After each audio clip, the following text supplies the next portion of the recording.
There's this huge, invisible breakdown happening in our economy right now. A kind of broken pipeline between what we learn in college and what we do in our careers.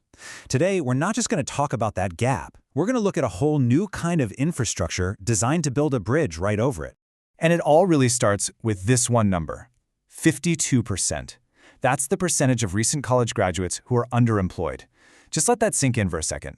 More than half of all students who work hard to earn a degree end up in jobs that don't even require one. It's just a staggering figure that points to a really deep systemic problem. And of course, behind a number that big, there are always real stories, real people. People like Arnold Lopez, a grad student from Harvard who, get this, even though he was just as qualified as anyone else, felt this crushing wave of imposter syndrome. So this isn't just about having a diploma. It's about having the confidence, the readiness to actually step into a career. And that's a feeling a shocking number of graduates are missing. So what's really at the heart of this? Well, you can think of it like a translation gap. It's like colleges and employers are speaking two totally different languages. On one side, you have universities talking about courses, credits, and GPA. But on the other side, you have the workforce demanding actual, verifiable skills. And who's stuck in the middle? The students. They're left to somehow translate their entire academic life into a language that employers can understand. So why is this gap getting wider and why so fast? Well, this slide gives us a huge clue. With AI and automation just exploding, we're seeing this thing called skill churn at a speed we have never seen before. A technical skill that used to be good for, say, a decade, now it might be obsolete in just 2 or 3 years. The traditional 4-year degree is just struggling to keep up. And here you can see the result of that churn in black and white. Well, in blue and gray. Just look at the difference between the blue bars. That's what companies are begging for. And the gray bars, which is what new grads are actually showing up with. In things like critical thinking, leadership, data analysis.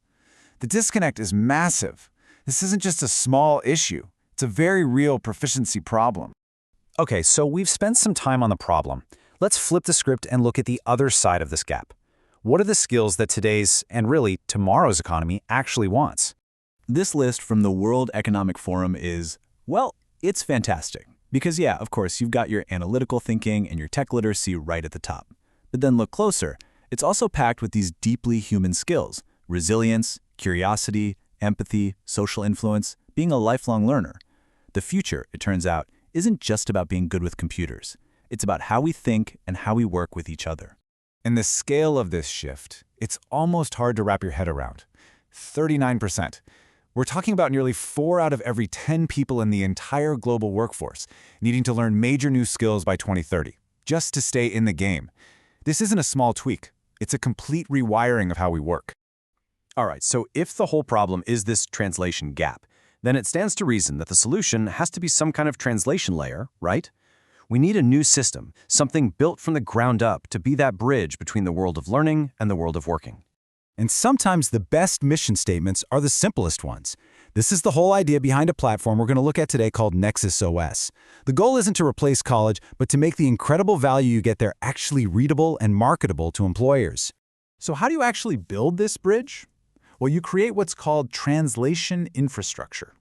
Just imagine a system that's always on, always watching, taking everything a student does, their projects, their papers, their lab work, and converting it all into verified signals of what they can do.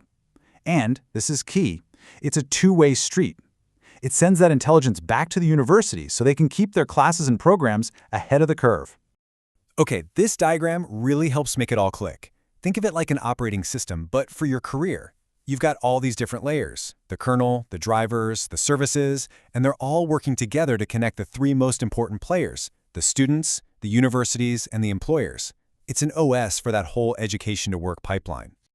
All right, so that's the big idea. But what does this translation layer actually look like for the people using it every single day? How does it work in practice?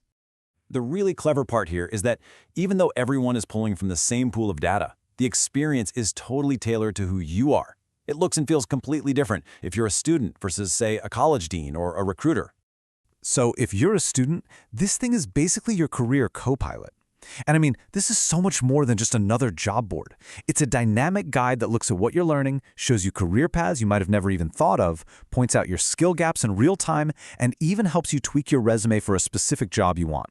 It just brings so much clarity to a process that can feel really overwhelming. Now, if you're on the other side, say you're a professor or a dean, this becomes your secret weapon. It's like having a direct line to the job market. You can see exactly how your classes stack up against what companies are hiring for right now. That means you can create assignments that build the skills that matter, and you get the data to prove the value of your programs. And finally, for the employers, this is a game changer. For them, it's a direct pipeline to talent they can actually trust. They can finally see beyond just a GPA or a major on a transcript. Instead, they get a rich profile of verified skills that are backed up by actual student work. This could totally transform how they find the right people, saving tons of time and money. But here's the real magic. The whole system is built to learn. It's not static, it's a living, breathing intelligence loop. It takes in data, has an AI analyze it, suggests personalized actions, and then it tracks what happens. It creates this powerful feedback cycle, which means the more people use it, the smarter and more valuable it gets for everyone. So you see, when you start connecting all these pieces with that kind of smart feedback loop, it stops being just a simple translation. It becomes a transformation. Let's take a look at the real-world impact. And the results from the early pilots, they are seriously impressive. Just look at this chart. Students using a system like this saw a 68% higher interview-to-application ratio. I mean, come on, that is huge. And schools? They achieved an 85% alignment between their curriculum and what the market actually wants. These are not small tweaks. This is a massive leap forward. In this quote from an employer out in the real world, it just puts a perfect button on all of this. Even in jobs we think of as pretty traditional, like being an electrician, the skills are changing at light speed. Companies need people who can blend those classic skills with all the new tech, and they need a way to find them. This is the exact problem a translation layer is built to solve.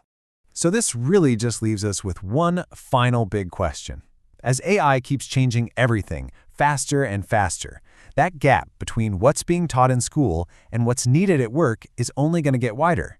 And a bad translation, well, that means wasted potential for students, wasted money for colleges, and a huge talent shortage for all of us. The question isn't if we need a better translator anymore, it's how fast can we get one to everybody who needs it.